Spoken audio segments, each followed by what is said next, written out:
İyi yayınlar diliyorum sizlere de. Kardeş, dost ve kardeş ülke İran'a da geçmiş olsun dileklerimizi sunuyoruz. Siyonist İsrail, katil İsrail hukuk tanımazlığına devam ediyor. Yani Gazze'deki soykırımına, Gazze'deki saldırılarına dünya sessiz, bir yandan da şimdi İran'ı hedef aldı. Hiçbir gerekçe göstermeden İran'daki nükleer tesisleri daha doğrusu gerekçe göstererek oraya hedef aldı. Sivillere hedef aldı. Tahran'da şehir merkezinde binaları, sivil noktalara hedef aldı. İsrail'in bu saldırılarını tüm dünya artık alıştı İsrail'in bu saldırılarına. Tabii İran'ın vereceği cevabı hepimiz bekliyoruz. Neden bekliyoruz? Çünkü insanlık adına bekliyoruz. Ülkemiz adına da bekliyoruz. Çünkü İsrail'in bu saldırısına eğer bir tepki verilmezse bölgede bir kırılganlık oluşacak. Çünkü İsrail Büyük Ortadoğu Projesi kapsamında çalışmalarına devam ediyor. Saldırılarına devam ediyor. Vaat edilmiş toprakları için mücadelesine devam ediyor. Ülkemizi de hedef alıyor İsrail.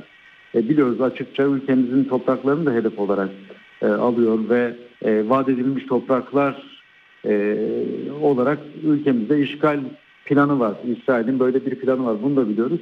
Bu plan çerçevesinde saldırılarını sürdürüyor. Peki İsrail'i kim dur diyecek? Kim karşı çıkacak?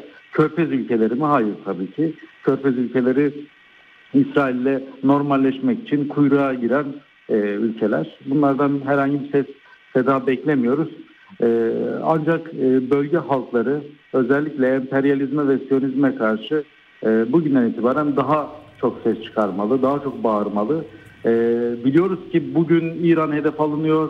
İran'ı hedef alacaklar. Eğer İran'dan bir cevap gelmezse veya da hiç istemediğimiz bir tablo İran düşerse asıl hedefin Türkiye olduğunu hepimiz biliyoruz. Tüm vatandaşlarımız da bunu biliyor. Böyle değerlendirmek gerekiyor. İsrail'in bu saldırganlığına hep beraber tepki göstermeli bölge halkları. Sivilleri görüyorsunuz işte Tahran'dan gelen görüntüler var. Çocukların cansız bedenleri var, sokaklara savrulmuş. Sadece İran'ın üst düzey yetkililerine hedef almadılar. Bir yandan da sivil noktaları hedef gözetmeden hedef aldılar, vurdular. Gelen görüntüler var işte sabah saatlerinde işte gün aydınlandıktan sonra görüntüler geliyor. İşte binalar, sivil noktalar, köprüler, otoyollar her yeri hedef almış durumdalar. Ancak İran'dan sert bir tepki bekliyoruz. Gelen açıklamalar o yönde. İran İslam İnkılabı Rehberi Ayetullah Hamenei İsrail'in büyük bir cevap alacağını söyledi. Aynı şekilde İran ordusundan, işte Sıpah'tan, devrim muhafızlarından da yapılan açıklamalarda da İran'ın İsrail'e karşı sert bir tepki göstereceği söyleniyor. Bunu herkes bekliyor. Biz de bekliyoruz. Zannedersem yani beklentimiz o yönde gün içerisinde mutlak suretle İsrail'e bir cevap verilecek. Çünkü bir ülkenin Genelkurmay Başkanı'na hedef alıyorsunuz. Bir ülkenin ordu komutanlarına hedef alıyorsunuz. Sivillerine hedef alıyorsunuz. Gecenin bir saatinde uyuyan insanlara hedef alıyorsunuz. Zaten İsrail Gazze'de işte soykırımını işte kimseyi dinlemeden, Birleşmiş Milletleri, uluslararası hiçbir hukuku dinlemeden Gazze'deki soykırımla devam ediyorken bir de şimdi İran'a hedef alıyor. Yarın öbür gün İran'dan biz dediğim gibi tepki gelmesi Irak'a hedef alacak. Zaten Suriye'yi sürekli bombalıyor. Asıl hedefinde Türkiye olduğunu biliyoruz.